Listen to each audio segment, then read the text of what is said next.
Well, we're in the trenches with Dave Lapham, presented by First Star Logistics. The Cincinnati Bengals took to the field at Paycor Stadium today, practice number 12 in this preseason as they get ready for the Tampa Bay Buccaneers on Saturday evening. Dave Lapham was on hand for practice. And Lap, we got to start. The first thing everyone's wondering about is the status of wide receiver Charlie Jones, who went down and was carted off today.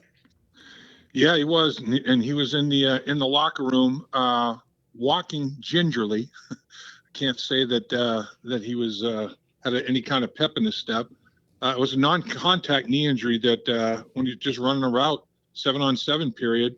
We were watching the one-on-one pass rush drill, and in the other end of the field, they were doing 7-on-7, and some sort of a knee injury from locked up or whatever. On that new field. I hope they don't start blaming the new field for it, but he was carted off the field. But you'd think there's no way he's going to probably be able to go on Saturday. I mean, if he gets carted off the field on Thursday afternoon, maybe when he wakes up in the morning, he might be even a little bit stiffer and tighter. Who knows? So there could be additional reps up for grabs for other wide receivers in the football game. And I think Charlie was going to take some reps. I mean, the coaches call him Chuck. They said, Chuck's the guy that is rep oriented. He needs reps. He needs to get in a rhythm. He's a guy that needs to see it and feel it on a football field. It's not, just good enough to be on a blackboard and you got it and all that sort of thing. So when he went down, though, it's always interesting to me, Dave. The guy who steps up and who always takes advantage of every rep that he's given in practice and in games, Trent Irwin. I mean, the very first completion of move the ball at the minus 30-yard line, starting at your own 30, 20-yard completion to Trent Irwin. I mean, Joe Burrow trusts him. He's looking for him. Yoshi had a 25-yard completion as well. This was actually on the last move the ball segment. They had a couple of different ones. And today's practice, the first hour of it was individual, a lot of special teams, a lot of individual drills. And then in the last hour of practice, they started working on red zone running game. And then they worked on red zone in general. Yossi caught a touchdown pass from Joe Burrow at that in that particular drill. There was when Jake Browning got into the action. He had a backhanded shovel pass to none other than Trent Irwin. That was pretty impressive to watch. He had a touchdown throw to Charlie Jones before, Charlie had to, the 7-on-7 occurred after the very first, when they were doing situational football in the red zone. Charlie was involved in the red zone before the 7-on-7 and made a big play. It's interesting, too, to watch the out of pockets when Joe Burrow's out of pocket and Jake Browning as well. When the defense plasters and the offense has to go into their scramble drill, it's interesting to watch that get worked on and worked through. It's in the infancy stages of it right now. So I thought Kirkland showed up again in one-on-one pass rush drills. Ted Karras did a good job when he was in there. Big old 71 man Mims. Anthony Munoz was at practice again today. He's going to be doing the game on local television. We were watching and we were kind of marveling at Mims, when he takes a kick step, he is so long. I mean, his kick step is so long and so quick. I mean, he can gain ground so quickly and got those big, long arms and those strong hands, man. He's an impressive guy to watch. He really is. I mean, no news there. He's having an outstanding camp. I thought from a standpoint of defensive lineman, a guy that jumped out at me during pass rush is rookie defensive tackle Chris Jenkins Jr. I think he's a player now. I mean, he's been around the game his whole life. His dad was a 4-time Pro Bowler, so I mean he's grown up around this game of football. There's no question that the one-on-one pass rush was very very competitive, turned heated a little bit at times, and there were a couple of other heated moments during the course of today's practice. Nothing like yesterday though. They did kind of back off a little bit, let guys get legs under them, particularly that first hour, like I talked about. DJ Turner did pick off Joe Burrow in one of the periods of move the football down in distance and all that sort of thing. So they did some situational football with respect to the red zone. Defense had their share of plays. The reverse went for minus yards. There was a quarterback sack or two. Some pass breakups. They get their hands on a few balls. I mean, it was good work. And then at the very end of practice, after did a few more individual drills, they had mental reps for both of the quarterbacks. Are going to see more action than Joe Burrow is, against the Tampa Bay Buccaneers. And Jake Browning had a mental rep drive where they're in full pads and everything, but it's like half speed, and it's like a walkthrough in pads, and they're just making sure that assignments are all sound and all that. And Logan Woodside took one as well, so it looks like they're going to get the balance of the snaps when Joe Burrow and the number ones are actually done. The ones will go. The amount's still to be determined. Zach said at the presser today that he does have a plan and he's going to stick to it. It's not like, oh man, if the offense goes 3 and out, they're back out there, that kind of thing. I mean, it's predetermined, but they're still talking over exactly what that's going to be. But it's not going to be based on performance during the course of the preseason game. So I don't know if it's going to be, X number of snaps or close to that number of snaps or whatever the case might be in that regard. He also mentioned that, having Dan Pitcher as the offensive coordinator it's not a new voice. Dan's going to be up in the booth still, and they're going to be communicating. Nothing new and different there. It's almost like no big change with just minus one voice, Brian Callahan's. But he said everybody's involved, and like we talked about, it's not a dictatorship. It's a democracy in that regard. He also talked about how installation is moving along at a quicker pace than ever. And I think part of it is they want to be more physical with the practices, and they want to have more team periods. So if you're going to have team periods, you want to have a good inventory of plays to utilize. And a lot of these guys are in their 3rd to 6th year together, so they can handle it. It's not a big deal to them. The young guys are the ones that are going to have to lean on the older guys and the coaches to keep up to speed. And it's always toughest on the tight ends because there's so much to learn in both phases. They got to be there at the end of the line of scrimmage in the running game. It's almost like a third tackle. And then they have to know all the formations, routes, and all that with respect to the passing game. So those young tight ends, man, it's a huge challenge for those guys. The new field looked great. They went out in the stadium. We talked about it yesterday. They're going to have practice on the new field, and everybody wanted to get a feel for what it was going to be like, what kind of cleats to wear, and all that sort of thing. And Zach was saying the new field's a result of a lot of time, sweat, and effort, and energy for player safety. They really had player safety in mind with every phase of it, and so it's going to be, it's going to be interesting. And preseason game number 1 is upon us, and it's going to be very competitive. Money Mack at the end of practice was a perfect 6 for 6. He was 3 for 3 with each holder. The longest was from 47 yards, and he continues to have a very, very sound, solid training camp. And it sounds to me like Justin Riscotti, the pass game coordinator, is going to be up in the booth as well. So it's going to be interesting. I don't know if it's going to stay that way. I think it might be in a little bit of an experimental stage with who's up and who's down. That's what a lot of teams with new members to a coaching staff, will do. They'll experiment with that a little bit. But so a lot of things to work through and work on in the first preseason game for sure. You're in the trenches with Dave Lapham, presented by First Star Logistics. If you're looking for a career change, be sure to visit firststarlogistics.com for more information on career openings within one of the fastest growing companies in Cincinnati. And as Lapham, I can tell you, a great place to work at. The Lap, we talked yesterday about new players being signed. And again, another player, defensive tackle Carlos Davis, a 2020 7th-round draft pick of the Pittsburgh Steelers. He played in 12 games over 3 years, was out of the NFL in 2023.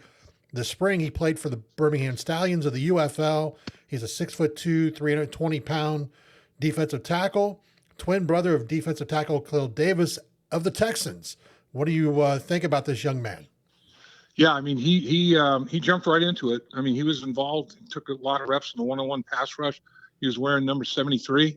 So you got defensive linemen wearing 46, 47, and then you have a more traditional number in 73 that reminds me of Eddie Edwards. Every time I see 73 coming off an edge or whatever, I think of Double E, Eddie Edwards. I'm not saying that he's anything close to that type of a player, but yeah, he showed some energy, some enthusiasm, and I think that's the thing. The effort and the energy that is being put forth is obvious. I mean, I think everybody, every single rep that they take is thinking fast start, fast start. Let's get in a rhythm. Let's get in a groove here where we're performing at a high level, both physically and mentally. And to me, it's very, very obvious. Also, Trent Brown, he's had pads on doing individual drills, but he jumped in there in pass rush.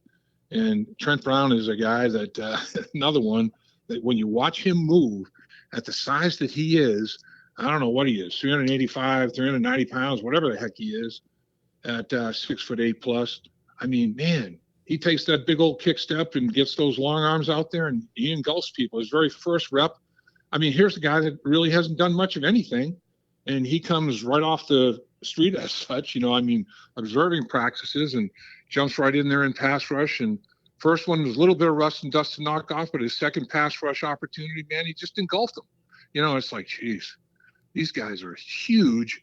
And to be able to move as well as they move laterally and with quickness, I mean, their feet are very, very good, and, start with the feet and finish with the hands. And man, these guys can do it. And they're long and tall and thick and powerful and good feet. I mean, I'm telling you, the tackle position is well stocked. It's going to be interesting to see what kind of battles go on in the interior of the offensive line. We're going to talk about that a little bit. Preseason game number 1, things that to look at and look for in the encounter that's coming up here in preseason game number 1 against the Tampa Bay Buccaneers. Lab, let me ask you this question. A lot of attention on Mims and for good reasons, but what about Cordell Volson and how he's growing? Because this is kind of a big year for Cordell Volson if he's going to continue to try to establish himself as a starting NFL offensive lineman. Yeah, I think he's competing. I mean, there's a competition going on, and Jackson Kirkland is a guy he's like, hey, you know what? I'm trying to I'm trying to maybe increase my role here a little bit. So I mean, he's doing everything he can to breathe down Cordell Volson's neck. And I saw Jackson Kirkland taking snaps at right tackle as well today. So he's showing position versatility. And it's like, if I'm not going to break into the starting lineup, we got a pretty good starting offensive line. I'm going to make sure that I have some position versatility and show that I can handle that. And I'm going to be there every single rep with the same type of intensity and mentality, and see if I can make the football team as, like a 6th or 7th offensive lineman, whatever the case may be. So, yeah, we're going to talk about him and others a little bit more. That this preseason game against the Tampa Bay Buccaneers, I think, is important, and it's going to be important to quite a few guys. There's no question about it, and you just never know. I mean, who's going to go down, who needs to step up, and where he needs to step up, and how he needs to step up. So, depth of the roster and versatility of the depth of the roster. You're only carrying 48 guys. I mean, it's vital.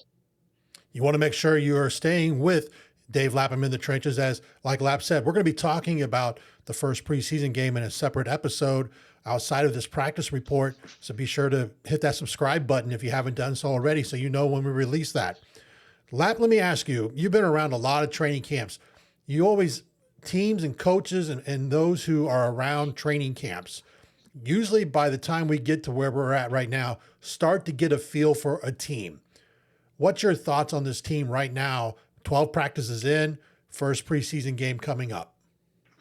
Yeah, I think everybody has a very, very positive feel about this football team. I think that the work ethic has been very, very strong.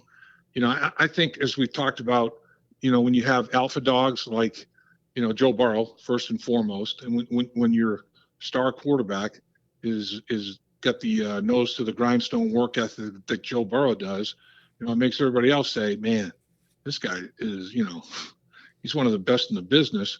And look at how hard he works. I got to do the same thing. And we talked about how guys stepped up in the off season and really, in a lot of cases, changed their body, in a positive way and worked really hard, came back and they want to reap the benefits of that. And it's going to start when they start playing against, different colored jerseys. And I do think right now they're at the stage of training camp where they've had enough of each other. They've worn each other out a little bit here. So it's time to go do that against somebody else. And I think, just like a lot of football teams in the National Football League, that everybody is starting 0-0 right now with Super Bowl aspirations. And usually it's dictated by staying away from the injury bug. And, if you can stay away from it totally, which is impossible, that'd be great. But if you do, or if you are struck with injury and they've already lost Cam Sample, and we'll talk about how guys are going to have to compete, maybe fill the role that Cam Sample filled that was so important that, when that first preseason game starts. But, it's a must. I mean, everybody realizes that the work ethic that it's going to take on a snap-by-snap basis, staying healthy.